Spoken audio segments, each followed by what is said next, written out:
प्रेमियों, सुधी श्रोताओं, संप्रति हम सब ऋग्वेद के प्रथम मंडल के 92वें सूक्त के 5वें मंत्र की व्याख्या में प्रवेश करने जा रहे हैं। यह मंत्र जगती नामक छंद में निबद्ध है। मंत्र दृष्टा ऋषि हैं गौतम राहुगण और देवता हैं उषा।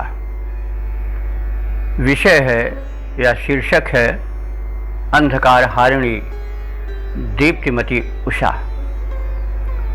उषा के स्वरूप से हम लोग परिचित हो चुके हैं। यह प्रभात की झुलफुली बेला का समय होता है। लोक से अंधकार हटता जाता है, प्रकाश का प्रसार होने लग जाता है। प्राची में अरुणाभ बिंब से लघु रक्तिम किरणें निकलने लग जाती हैं और इस वेला में जो मधुरिमा आती है उसी का वर्णन उषा विषयक सभी मंत्रों में बड़ी उत्कृष्टता के साथ हुआ है। ऐसी भव्य कल्पना जहाँ तक मुझे ज्ञात है विश्व के किसी भी साहित्य में नहीं हो सकी है। तो अब हम संबंधित मंत्र का प्रथम पाठ करेंगे। ओम प्रत्यर्चिर्विशदस्या अदर्शि वितिष्ठते बाधते कृष्णमभ्वं स्वरुं न पेशो विदथेष्वचित्तं दिवो दुहिता भानुमश्रेत। शब्दार्थ से परिचय प्राप्त करें। अस्याह इसके यानी इस उषा का, रुषत अर्चि, रुषत कहते हैं तेजस्वी और अर्च कहते हैं प्रकाश को। तो इस उषा का तेजपूर्ण प्रकाश प्रति आदर्शी, प्रति माने प्रतिदिन, आदर्श दिखाई पड़ता है। कहाँ? पूर्व दिशा के अंतरिक्ष में, छोर में सर्वप्रथम। पश्चात वितिष्ठते, वह उषा का जाज्वल्यमान रमणीय प्रकाश, वितिष्ठते माने सर्वत्र विशेष रूप से फैल जाता है। यानी पहले प्राची प्रकाशित होती है उषा के कल किरणों द्वारा, उसकी दीप्ति द्वारा। पश्चात अन्य दिशाएं प्रकाशित होती जाती हैं और यह दृश्य बड़ा ही मनोरम होता है। सर्वत्र सफेदी लिए कुछ सुनहला प्रकाश प्रसरित होने लग जाता है और यह प्रकाश अभ्वम कृष्णम बाधते। अभ्वम कहते हैं घने, कृष्णम माने काले अंधकार को, बाधते माने अपसारयति, दूर करता है। और उषा का ऐसा सुनहला रमणीय प्रकाश जो निशा काल के घनघोर अंधकार को चीरता हुआ आता है, वो बड़ा ही मनोरम लगता है। तो और उस समय कैसी शोभा हो जाती है धरातल की, अवनी तल की, अंबर की, उसकी उपमा देता हुआ भावुक ऋषि का कवि हृदय उपमा देता है कि विदथेषु, विदथेषु कहते हैं यज्ञों में। विदथ माने युद्ध भी होता है, लेकिन प्रसंगानुकूल यहाँ पर विदथ का अर्थ यज्ञ हुआ। विदथेषु, जैसे यज्ञों में स्वरुम, स्वरु कहते हैं यूप को। यूप के विषय में आप सब जानते होंगे। यह यज्ञ का एक स्तंभ होता था, काष्ठ निर्मित, और उसमें संबंधित जो पशु पक्षी थे वो बांधे जाते थे, और उससे यज्ञ भूमि अलंकृत होती थी और यज्ञ कर्म आगे चलता था। आज भी शुभ कर्म में, विवाह यज्ञोपवीताज प्रसंग में सरावन हमारी तरफ कहते हैं, कहीं कहीं हेंगा कहते हैं, वो गाड़ दिया जाता है और उसमें काठ से बनाई गई बढ़ई के द्वारा चिड़िया वगैरह कुछ जगह जगह लगी रहती हैं। उसको माड़ो कहा जाता है। तो माड़वो को माने विद्यार्थी को पहले कहा जाता था, जो शिक्षा ग्रहण करने गुरुकुल में जाता था। तो माड़ो से, मालवक से माड़ो बना है, माड़ो छाया जाता था और उसमें यज्ञोपवीत और विवाह आदि एक साथ हो जाते हैं। पहले ऐसा नहीं होता था। पहले यज्ञों, मतलब पहले जब गुरुकुल को भेजा जाता था तो एक महोत्सव होता था और उस प्रकार से माड़ो छाया जाता था। बहरहाल वो किसी न किसी रूप में आज भी दिखाई पड़ता है। तो उषा द्वारा जो दीप की एक चमक फैली है, उसकी उपमा कवि दे रहा है कि जैसे विदिथेषु, यज्ञों में स्वरुम, स्वरुम कहते हैं यूप को, गाड़ा जाता है तो उसमें पेशह, उसको चमकीला बनाया जाता है। कैसे? पेशह अंजन घृत को चुपड़ करके, घृत को लगाकर जैसे यज्ञ भूमि का जो यूप है वो चमकीला बना दिया जाता है और जो चमक उससे निकलती है वही चमक उषा के आने से अंतरिक्ष में और अवनी तल में छा जाती है। तो इस प्रसंग में उषा को दिवह दुहिता कहा गया है। दिवह माने स्वर्ग और दुहिता माने पुत्री।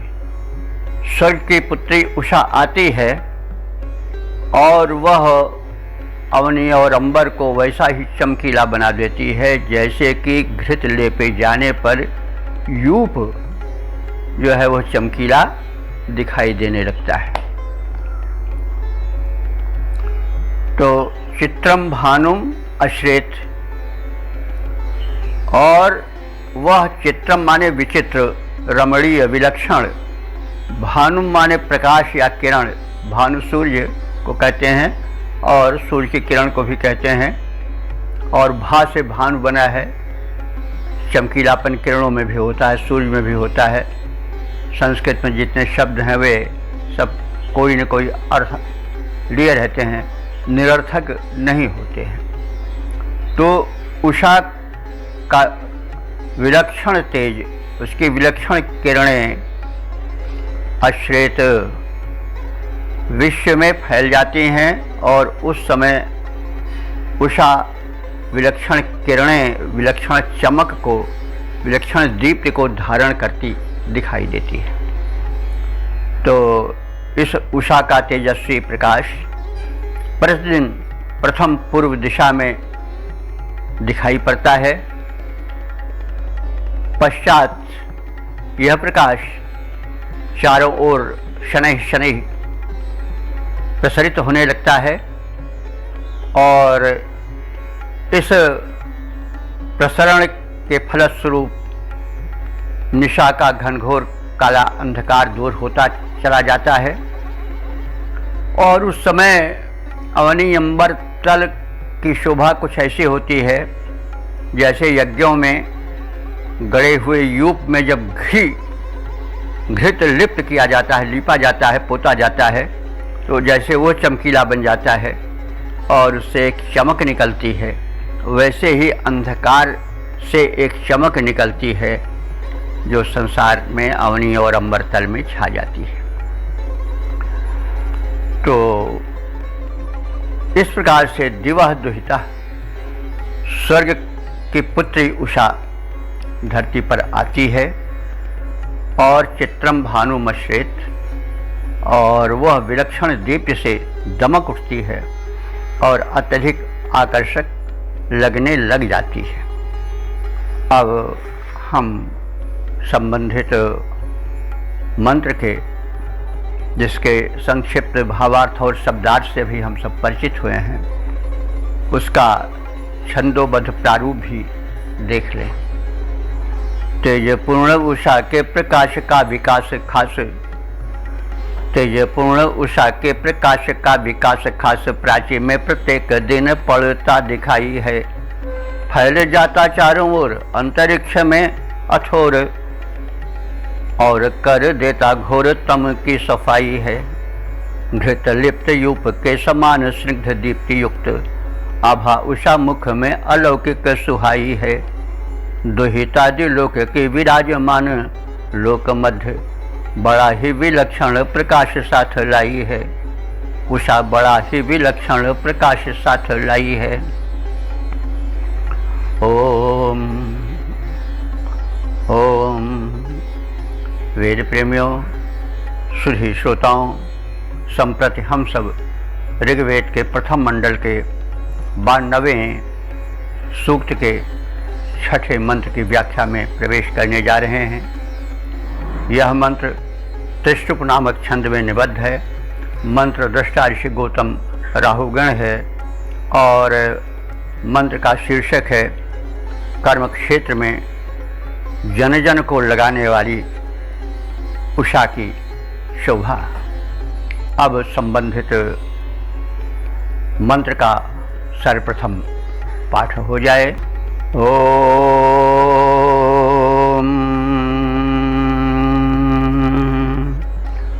हतारिष्म तमसस्पारमसस्योषा उच्छन्ति वयुना कृणोति श्रिये छन्दो न अस्मयते विभाति सुप्रतीका सौमनसाय जीगः। शब्दार्थ से परिचय पाएं। अजीगः, इस उषा ने सोते हुए संसार को अजीगह माने जगाया है और तदुपरांत अस्य तमसः पारम, वयम हम सब अस्य तमसः पारम अतारिष्म, हम सब इस घनघोर अंधकार को जिसको निशा ने बिछाया था उसको उषा ने हटाया और हम उस अंधकार के प्रसार से पार हो गए। अस्य तमसः पारम अतारिष्म, हम सब निशा के द्वारा फैलाए गए घनघोर अंधकार की धार से उस पार चले गए, अर्थात प्रकाश में आ गए। और परिणाम क्या हुआ?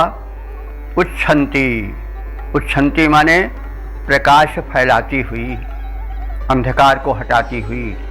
उच्छन्ति वायुना कृणोति, वायुना माने सभी प्राणियों को, कृणोति माने कर्म में लगा देती है। यह प्रकाशिका उषा समस्त प्राणियों को कर्म क्षेत्र में उतार देती है। उच्छन्ति वायुना कृणोति, यह प्रकाशिका उषा प्राणी जगत को कर्म क्षेत्र में उतार देती है। श्रियः छंदः न, और उस समय कैसी शोभा होती है, इसका बड़ा ही मनोरम और काव्यमय चित्रण हो रहा है, ध्यान देने योग्य है। श्रियम, श्रियम कहते हैं शोभा। उस समय जब अंधकार हटता है और धरातल प्रकाश में आता है तो शोभा ऐसी होती है कि जैसे छंदः न, जब छंदावर्तन माने प्रशंसा की जाती है किसी धनिक की, तो धनिक जब धन प्रदान करता है तो प्रशंसक के मुख पर जैसे प्रसन्नता की एक लहर दौड़ जाती है, वैसे ही प्रसन्नता के प्रकाश की लहर उषा के आने से धरातल पर, अवनी और अंबर में छा जाती है। और उस समय उषा के आगमन से अंधकार के हटने और प्रकाश के आने की शोभा कैसे होती है, जैसे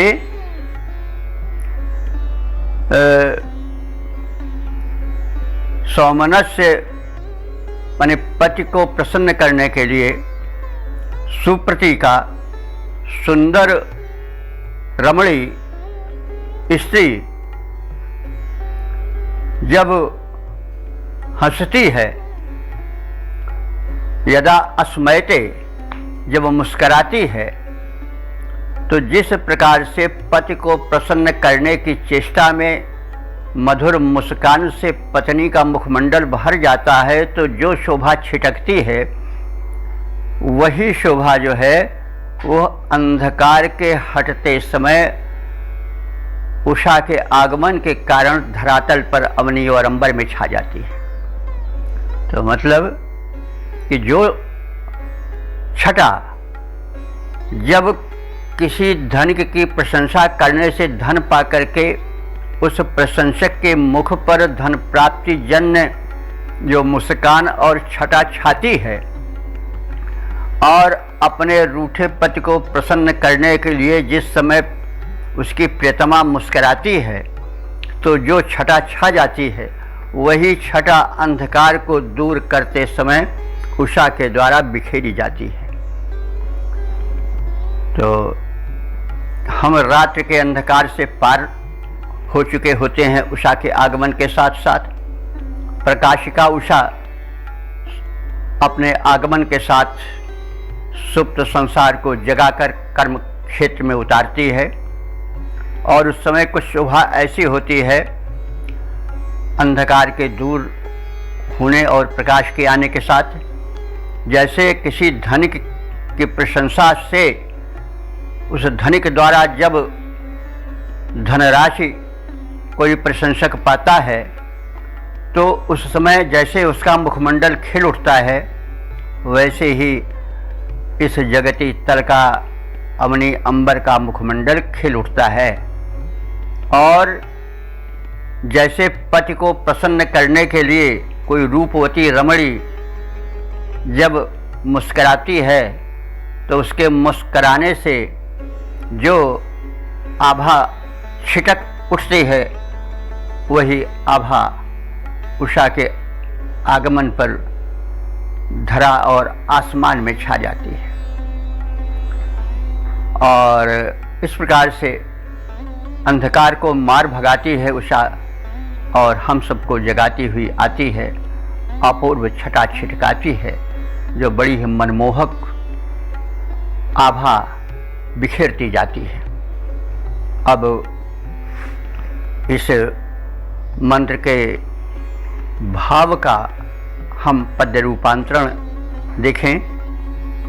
होते अंधकार के प्रसार से हैं पार हम, होते अंधकार के प्रसार से हैं पार हम, निशा अंधकार उषा मार के भगाती है प्रकाशिका बिछाती, नव्य कर्म जाल भव्य चेतना जगाती, कर्म क्षेत्र में लगाती है।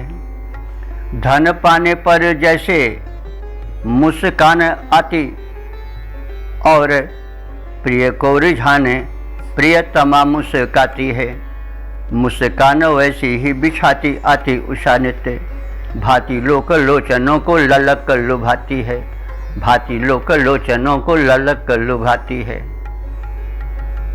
ओम। वेद प्रेमियों, सुधी श्रोताओं, संप्रति हम सब ऋग्वेद के प्रथम मंडल के 92वें सूक्त के 7वें मंत्र की व्याख्या में प्रवेश करने जा रहे हैं। यह मंत्र त्रिशुप नामक छंद में निबद्ध है। मंत्र दृष्टा ऋषि हैं गौतम राहुगण और देवता हैं उषा। विषय अथवा शीर्षक है समृद्धि दायिकी या समृद्धि दायिनी उषा। अब संबंधित अर्थ को समेटे हुए मंत्र का प्रथम पाठ हो जाए। ओम।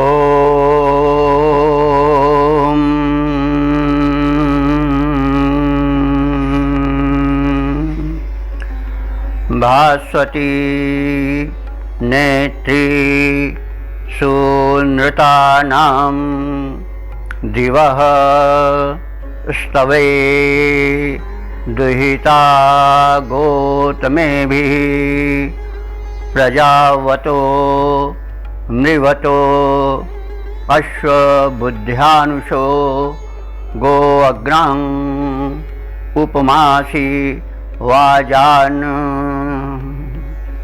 शब्दार्थ से परिचय प्राप्त करें।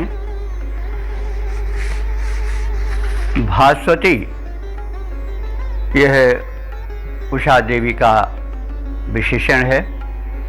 हे तेजस्विनी उषा। और सुनृताम नेत्री ये भी उषा का विशेषण है।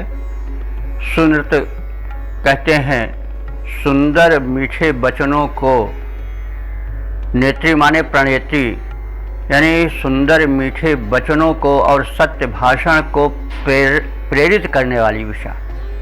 हे उषा, तुम कैसी हो? तेजस्विनी हो। भास्वती उसी को कहा गया है। सुनृताम नेत्री, सुंदर और सत्य मधुर वचनों को बोलने की प्रेरणा देने वाली हो। और कैसी हो? गौतमे भी, गौतम ऋषि के परिवार के ऋषियों द्वारा, गौतमों द्वारा प्रशंसित हो। अस्तवे, अस्तव कहते हैं प्रशंसा को। तो गौतम ऋषियों के वंशजों द्वारा, ऋषि मंडलों द्वारा तुम प्रशंसित हो। मतलब गौतम एक बड़े प्रसिद्ध ऋषि हैं और ऋषि का परिवार ही तदनुरूप ज्ञानी, तेजस्वी, तपस्वी और लोकमान्य और प्रशंसित था। तो उसी का स्मरण दिलाता हुआ ऋषि कह रहा है कि हे उषे, तुम साधारण नहीं हो।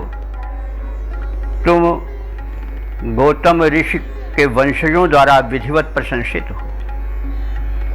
तो ऐसी उषा वाजान उपमासी, हम उपासकों को बाजान, बाज कहते हैं शक्ति को भी, और बाज अन्न को भी कहते हैं, बाज धन को भी कहते हैं। तो अब यहाँ पर समृद्धि की याचना विशेष रूप से की जा रही है। इसलिए बाज माने अन्न या धन धान्य को हमें उपमासी, तुम प्रदान करने वाली बनो, यानी हमें धन धान्य से संपन्न करो। धन की विविध कोटियाँ होती हैं, उनमें से कुछ को ऋषि कह रहा है। उनमें से वो धन कैसा हो? प्रजावतः, प्रजा माने संतान, तो संतान से मतलब हुआ पुत्र पौत्र आदिकों से युक्त हो। परिवार भी धन है। पहले जितना बड़ा परिवार होता था, पुत्र पौत्र का विस्तार होता था, वह गृहपति उतना ही सौभाग्यशाली माना जाता था। आज मान्यता बदल गई है। आज संयुक्त परिवार क्षीण होने लगे हैं। अब तो जो है वह खंडित पति पत्नी तक ही परिवार की परिभाषा हो गई है, पति पत्नी पुत्र तक ही। लेकिन हमारी संस्कृत और वैदिक संस्कृत में भरे पूरे परिवार की महत्ता थी और तदर्थ प्रार्थना की जाती थी देवों से। तो यहाँ उषा से प्रार्थना की जा रही है कि हे उषा देवी, हमें परिवार का धन दो, जिसमें कि प्रजावता हमारे प्रजाएँ हो, यानी पुत्र पौत्रादि के रूप में हमारा परिवार भरा पूरा हो। और कैसा हो? निर्वतः। निर्वतः हमारे वतः हमारे वाला, नृ माने मनुष्य, मनुष्यों वाला हो। मनुष्यों का मतलब हुआ कि प्रजा धन धान ये संतानों को तो कह ही दिया गया, पुत्र पौत्रकों तो के रूप में तो जन समुदाय कह ही दिया गया, लेकिन अब निर्वतः का मतलब हुआ लोगों से युक्त हो। लोगों से मतलब हुआ कि सेवकों से, परिचारकों से, दास दासियों से भरा हुआ परिवार हो। वह परिवार संपन्न माना जाता है जिसमें पुत्र पौत्रादिक हों और नौकर चाकर सेवक आदि हों। तो इसीलिए प्रजावतः निर्वतः कहा गया है। तो निर्वतः माने मनुष्यों वाले, यानी सेवक परिचारकों नौकरों चाकरों वाला हमारा परिवार हो। और कैसा हो? अश्व बुद्ध्यान, अश्व कहते हैं घोड़े को, बुद्ध्यान माने जाने जाने वाला। हमारे परिवार में ऐसे घोड़े हों जिनकी की श्रेष्ठता के कारण हम जाने जाएं कि देखो अमुक के पास घोड़ा है, और घोड़ा हो तो ऐसा घोड़ा हो। तो अश्व बुद्ध्यान, हमारे पास इतने उत्तम कोटि के ऊंची नस्ल के घोड़े हों कि हम उसके द्वारा बुद्ध्यान माने जाने जाएं कि देखिए अमुक के पास ऐसा घोड़ा है कि क्या कहा जाए। तो हम अश्व बुद्ध्यान, हमारा परिवार जो हो वह और हम अपने उच्च कोटि के ऊंचे नस्ल के घोड़ों के द्वारा जाने जाएं, पहचाने जाएं। और गो अग्रान, गो माने गाय, गाय जिसमें आगे हों ऐसा गोधन हमको मिले। आप सब जानते हैं कि गोधन वैदिक युग का सबसे बड़ा धन था, तो इसलिए गो अग्रान कर दिया कि ऐसा धन दो जिसमें कि गायें आगे हों, यानी गायों के श्रेष्ठ धन से युक्त परिवार दो। और उस परिवार में जो है पुत्र पौत्रादिक भरे हों और उसमें नौकर चाकर भरे हों, निर्वतः हो, और उसमें ऐसे घोड़े हों हमारे परिवार में जिसके द्वारा हम अपने घोड़ों से अलग पहचान बनावें। और इसी तरह से गो अग्र माने हम गायों में अग्रगण गिने जाएं, ऐसा गोधन भी हमें दो। और इस प्रकार से हे उषा देवी हम पर कृपा करो। तो वैदिक ऋषि जो है वो दीनहीन जीवन का चाहने वाला नहीं है, और धन जो धन्य कर दे, धन्य बनाने वाला तो धन ही होता है।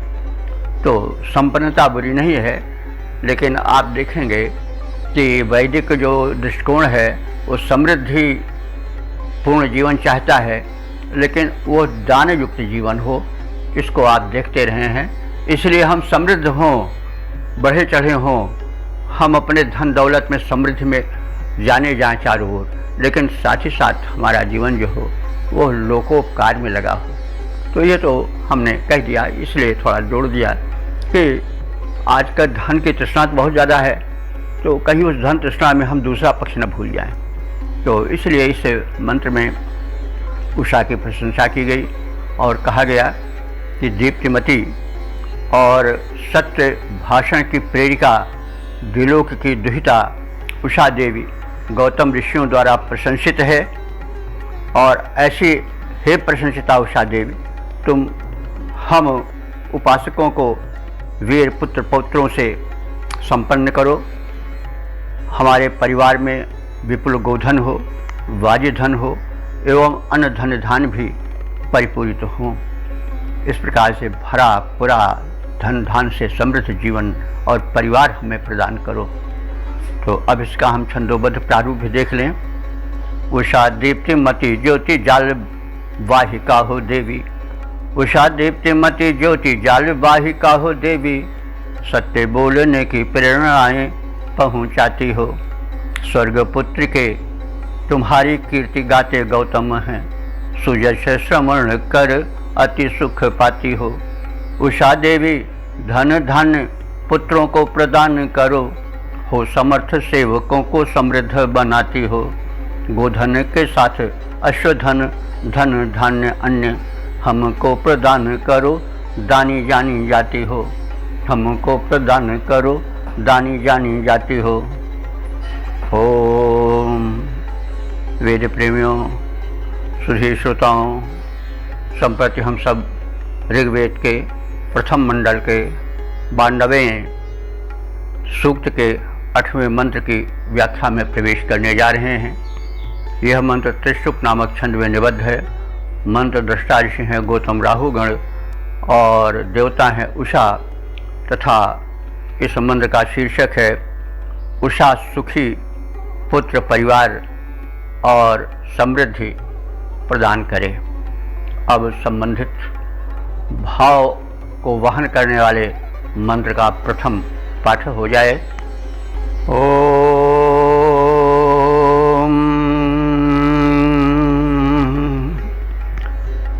उषस्तमस्यां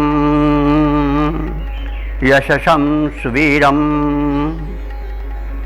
दासप्रवर्गं रयिमश्वबुद्ध्यं सुदंससा शबसा या विभासी वाजप्रसूता सुभगे बृहंतम।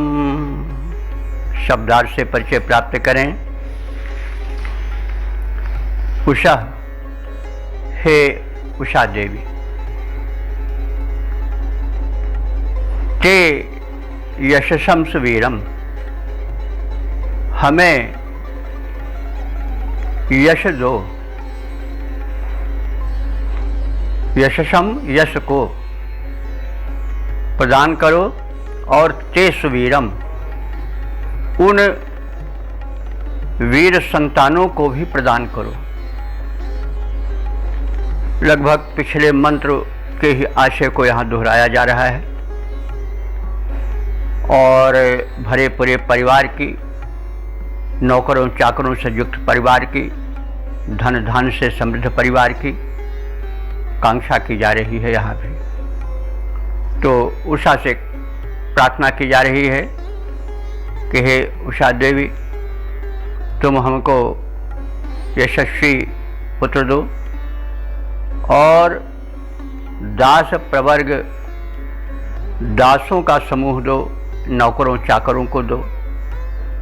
अश्वबुद्धम माने घोड़ों द्वारा हमारी पहचान हो, ऐसे श्रेष्ठ घोड़ों को हमें दो। और रईम माने अन्य धन भी हमें दो, रई धन को कहते हैं। और अश्याम, अश्याम माने हम उन्हें प्राप्त करें। अश वही अश्नुते से बना है, तो अश्याम माने हम उनका उपभोग करें। सुभगे संबोधन है उषा का। हे सौभाग्यवती उषे देवी, सुदंससा शवसा, तुम शुभ कर्मों द्वारा, श्रवसा माने कीर्ति को प्रदान करने वाली हो। और वाजप्रसूता, वाज कहते हैं अन्न को, अन्न को भी उत्पन्न कराने वाली अथवा प्रदान कराने वाली हो। प्रसूत माने उत्पन्न करना, तो उषा की कृपा से अन्न भी, धन धान्य भी उत्पन्न होता है। इसलिए तुम धन धान्य को उत्पन्न करने वाली हो, कराने वाली हो। और या बृहंतम विभासी, और तुम बृहंतम माने व्यापक, धन से विभासी माने द्योतित होती हो, यानी तुम्हारे पास धन धान्य की व्यापकता है और उससे हमको भी प्रकाशित करो। तुम स्वयं धन धान्य से प्रकाशित हो और हमें भी धन धान्य से प्रकाशित करो। तो हे सौभाग्यवती उषे, हमें यशस्वी वीर पुत्रों, सेवक वर्गों, अश्वों से परिपूरित धन दो, भरा पूरा परिवार दो। तुम उत्तम कर्मों द्वारा सत्कीर्ति प्राप्त करने वाली हो धन धान्य की वृद्धि करने वाली हो। जो बड़े बड़े ऐश्वर्य हैं वो तुम्हारी ही कृपा से मिलते रहते हैं।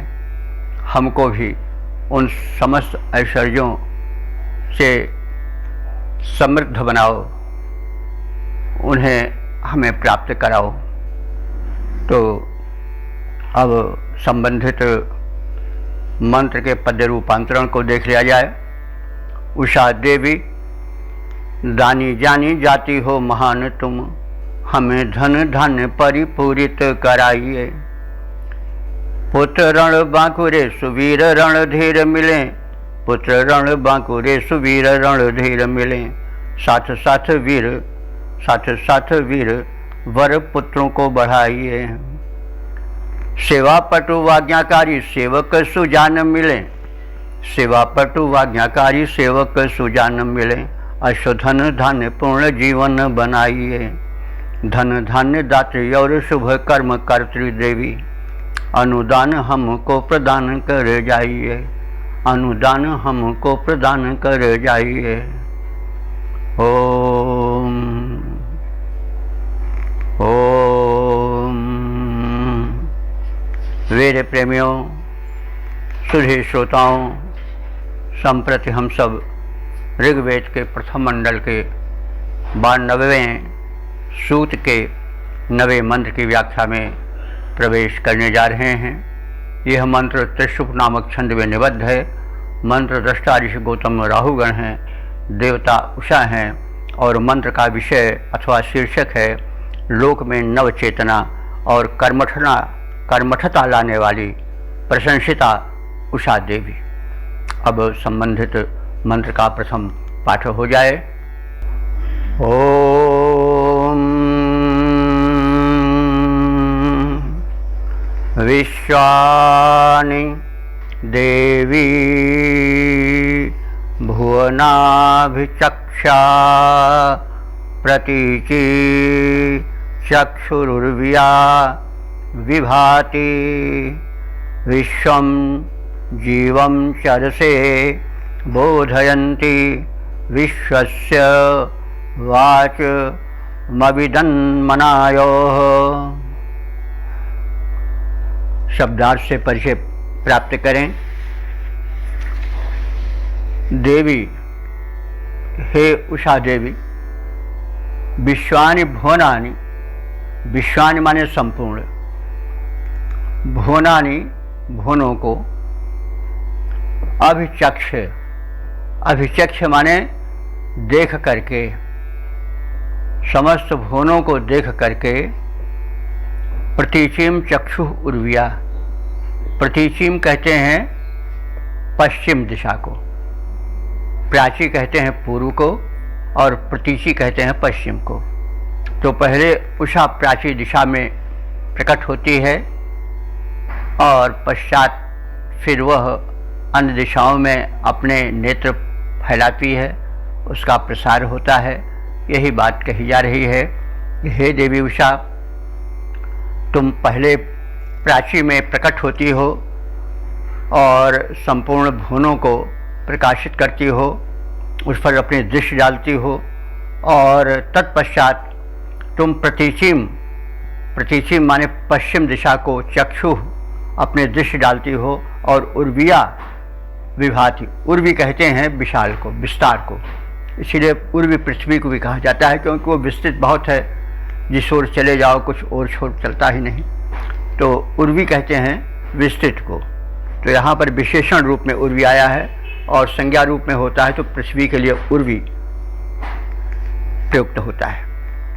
तो उर्विया विभाति, उस समय तुम जब पश्चिम दिशा की ओर पयान करती हो, प्रस्थान करती हो, अपनी दृष्टि डालती हो, तो उर्विया विभाति बहुत अधिक सुशोभित होती हो और बहुत अधिक प्रकाश फैलाती हो। और विश्वम जीवम चरसे बोधयंती, विश्वम माने संपूर्ण, जीवम माने जीव जगत को, चरसे माने आचरण में यानी कर्तव्य में, बोधयंती माने जगाती हो, लगाती हो, यानी सोते हुए प्राणी जगत को तुम बोधयंती माने जगाती हुई चर से माने कर्म क्षेत्र में उतारती हो। चर माने चरण, चलना, तो चर से माने कर्तव्य पथ पर चलना यानी कर्म करना से अर्थ हुआ। तो विश्वम जीवम चर से बोधयंती, संपूर्ण जीव जगत को तुम कर्म क्षेत्र में उतारती हो, कर्म में लगाती हो और कर्म का ज्ञान प्राप्त कराती हो। और अपने इस प्रशस्त कार्य के कारण तुम जो हो वो विश्वस्य मनयोः, संपूर्ण मननशील मानवों द्वारा प्रशंसित होती हो। वाचम अविदत, वाचम माने वचन, अविदत माने प्राप्त करती हो। तो अपने इस प्रशस्त कृत्य के द्वारा तुम भूमंडल के समस्त प्राणियों के वचन को प्राप्त करती हो अथवा प्रशंसात्मक वाक्यों द्वारा सुशोभित होती हो। यानी सभी तुम्हारी प्रशंसा करते हैं कि तुम हेव से आई, हम सब में जागरण आकर के प्रसारित किया, कर्म क्षेत्र में लगाया और इस प्रकार से बड़ा उपकार किया, जागरण फैलाया। तो एक चीज़ और यहाँ संदेश छिपा है कि जो संसार को जगाते हैं, ज्ञान देते हैं, कर्म क्षेत्र में लगाते हैं, वे प्रशंसा पाते हैं जैसे उषा प्रशंसा पाती है। इसलिए उससे उत्तिष्ठ जागृत पाप वरान निबोधन, उठो जागो और श्रेष्ठ ज्ञान प्राप्त करके संसार को ज्ञान से नहला दो। तो यही भाव है। तो उषा जो है वो इस प्रकार से अपने प्रशस्त कृत्यों द्वारा लोक की प्रशंसा भाजन हो जाती है। तो हे उषा देवी अथवा ये उषाएँ सभी लोगों को प्रथम प्राची में प्रकट होकर के देखती हैं, दृश्य फैलाती हैं, प्रकाश फैलाती हैं। तत्पश्चात पश्चिम दिशा को देखकर विशिष्ट प्रकाश से उसे प्रतिभाषित, उद्भाषित, प्रकाशित करती रहती हैं और इस प्रकार वे सभी सोते हुए प्राणी जगत को जगाती हैं, कर्म क्षेत्र में लगाती हैं और क्रियाशील बनाती हैं। मननशील मानवों को प्रेरणा देकर वे उषा देवी उनके द्वारा प्रशंसा पाती हैं और प्रशंसा भरे वचनों को सुनती जाती हैं। जो मनुष्य, जो प्राणी कृत्य करेगा प्रशंसा का पात्र बनेगा ही। अब हम इसका पद रूपांतरण देख लें। उषा देवी देखती हैं सारे लोगों को प्रथम, उषा देवी देखती हैं सारे लोगों को प्रथम, पश्चिम दिशा में फिर नयन घुमाती हैं और होती हैं प्रकाश से विशिष्ट प्रतिभाषित और सोते प्राणियों को जगा कर्म में लगाती हैं। लाती क्रियाशीलता है चेतना जगाती नव्य, कर्मधारा द्वारा सारा लोक न हिलाती हैं। मानव मननशील में जगाती कल्पनाएं प्रेरणा प्रदान कर उद्यमी बनाती हैं। एतदर्थ लोगों से प्रशंसा भूरी पाती हैं, एतदर्थ लोगों से प्रशंसा भूरी पाती हैं।